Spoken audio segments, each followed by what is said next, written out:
औरत अपने बेटे के साथ खेल रही थी। तभी उसने अचानक गौर किया कि बेटे की नजरें बिल्कुल भी किसी मासूम बच्चे जैसी नहीं थीं। उसकी आंखों में एक अजीब डरावनी सी बुरी नीयत झलक रही थी। यह देखकर औरत तुरंत चौकन्नी हो गई और घबरा कर बेटे को झटके से दूर धकेल दिया। लेकिन अगले ही पल बेटा फिर से वैसे ही मासूम और भोलेपन से भर गया, जैसे कुछ हुआ ही न हो। औरत ने सोचा शायद वह ज्यादा सोच रही है। लेकिन उसी रात जब वह सो रही थी, बेटा चुपके से उसके कमरे में आ गया और धीरे धीरे उसके चेहरे को सहलाने लगा। और भी अजीब बात तो तब हुई जब घर में एक पार्टी चल रही थी। औरत ने बस अपने पति को हल्का सा गले लगाया ही था कि बेटे जैक के चेहरे पर गुस्से और नफरत से भरा हाव भाव उभर आया, जैसे उसने अपने दुश्मन को देख लिया हो। यह देखकर औरत डर गई और उसने जैक से पूछा कि आखिर बात क्या है। उसने कहा, मैं सचमुच तुम्हें मारना चाहता हूँ। लेकिन जैक ने जो जवाब दिया उसने औरत के दिल में और भी खौफ भर दिया। और जब वह और जानना चाहती थी तभी अगले ही पल जैक ने अचानक लाइट बंद कर दी। इस वजह से अंधेरे में रास्ता साफ न दिखने पर औरत गिर पड़ी और चोटिल हो गई। चूंकि उस समय घर में रिश्तेदार और मेहमान मौजूद थे,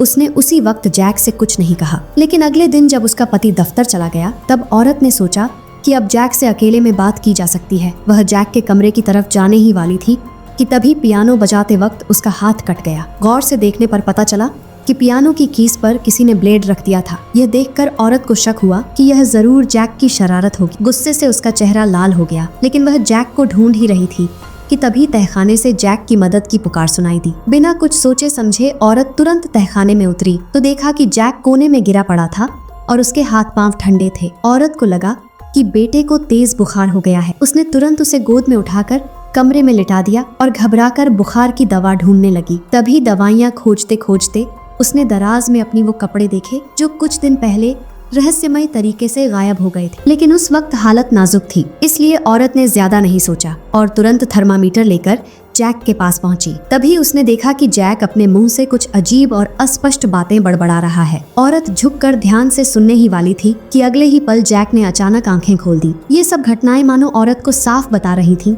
कि उसकी शंका बिल्कुल सही थी। अब वह इस घर में रहना ही नहीं चाहती थी। उसने अपने पति से मिन्नत की कि वह उसे और बेटे को लेकर कहीं और चला जाए, मगर पति ने कह दिया कि आर्थिक हालात अच्छे नहीं हैं, इसलिए उसे थोड़ा समय चाहिए। यह कहकर वह बिना पीछे देखे घर से चला गया और औरत अकेली उस डरावने घर में रह गई। अब वह हर वक्त सहमी सहमी रहती थी। लेकिन उस दिन कुछ अजीब नहीं हुआ, बल्कि उसे एक गुलाबों का गुलदस्ता मिला। औरत बहुत खुश हुई और सोचा कि शायद यह उसके दोस्त या पति की तरफ से एक प्यारा सरप्राइज है। मगर जैसे ही उसने उसके साथ रखी चिट्ठी खोली, उसका चेहरा सफेद पड़ गया। चिट्ठी किसी और की नहीं बल्कि उसके बेटे की लिखी हुई थी और उसमें बेहद गंदी बातें लिखी थी। गुस्से से भरकर वह बेटे के कमरे में घुसी और उसे जोरदार थप्पड़ मार दिया। लेकिन बेटा रोया तक नहीं, बल्कि बार बार यही कहता रहा कि उसने ऐसा कुछ भी नहीं लिखा। हालांकि चिट्ठी पर लिखी लिखावट साफ साबित कर रही थी कि यह उसी ने लिखा है। अब औरत को लगा कि मामला बेहद गंभीर हो चुका है। उसने फैसला किया कि बेटे को मनोचिकित्सक को दिखाना ही पड़ेगा। यह डॉक्टर उसका पुराना दोस्त भी था। डॉक्टर ने औरत को बाहर बैठने को कहा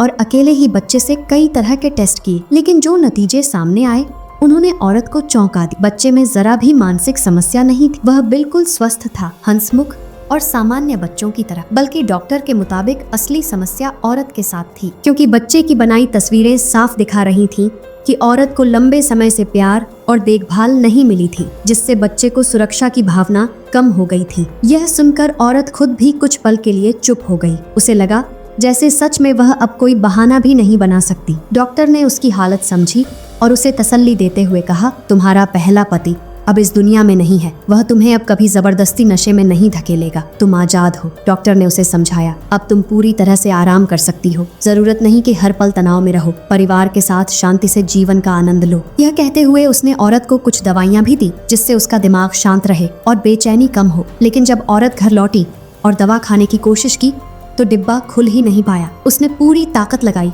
लेकिन नतीजा ये हुआ कि उसका हाथ कट गया और खून निकल आया। इस वजह से वह बेहद चिड़चिड़ी हो गई। जैसे ही उसने हाथ धोकर साफ किया, नीचे से जोर का धमाका सुनाई दिया। औरत को लगा शायद फिर से बेटे की कोई शरारत है। वह गुस्से में नीचे गई, लेकिन वहाँ बेटा उसके सामने एक तस्वीर लेकर खड़ा था। उसके चेहरे पर बेहद गंभीरता थी। उसने सीधे माँ से सवाल किया, तुमने पापा को क्यों मारा?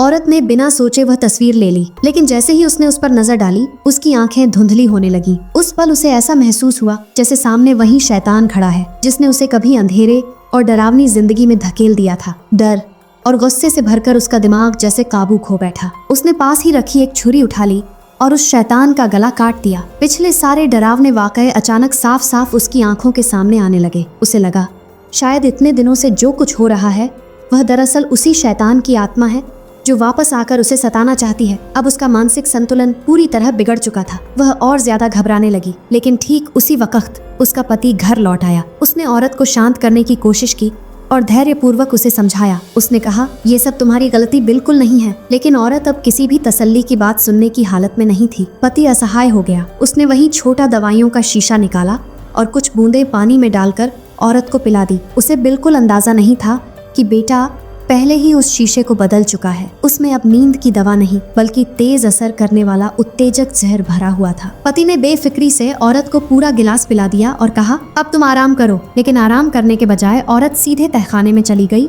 जहां उसका पति दीवार तोड़ने में लगा था। पति को अचानक एहसास हुआ कि कोई उसके पीछे खड़ा है। उसने जैसे ही मुड़कर देखा, औरत उसे ठंडी और डरावनी नजरों से घूर रही थी। पति बुरी तरह चौंक गया। ये कैसे मुमकिन है? वो तो अभी अभी नींद की दवा खा चुकी थी, फिर यहाँ कैसे? औरत ने कड़क आवाज में पूछा, तुम यहाँ क्या कर रहे हो? अब पति के पास छिपाने को कुछ नहीं बचा था। उसने भारी मन से सब कबूल कर लिया। उसने कांपती आवाज में कहा, तुम्हारे पहले पति की लाश इसी दीवार के पीछे है। औरत यह सुनकर सन्न रह गई। तभी उसके सामने असली सच्चाई खुल गई। अपने पहले पति को उसने नहीं मारा था। वो तो सिर्फ नशे के असर से पैदा हुई एक भ्रमित याद थी। असल हत्यारा उसका मौजूदा पति ही था। उसने औरत को पाने के लिए उसके पहले पति को समुंदर में धक्का देकर डुबो दिया था। फिर उसकी लाश को इस दीवार के भीतर छिपा दिया और राज बाहर न आए, इसलिए पूरे परिवार को इस सुनसान घर में ले आया। लेकिन पिछले कुछ दिनों से लगातार हो रही अजीब घटनाओं उसे भी डरा दिया था। इसी वजह से उसने ठान लिया कि अब लाश को यहाँ से निकालकर कहीं और फेंकना ही पड़ेगा। यह सब सुनकर औरत का दिमाग पूरी तरह खाली हो गया। उसका दिल इतनी तेज धड़क रहा था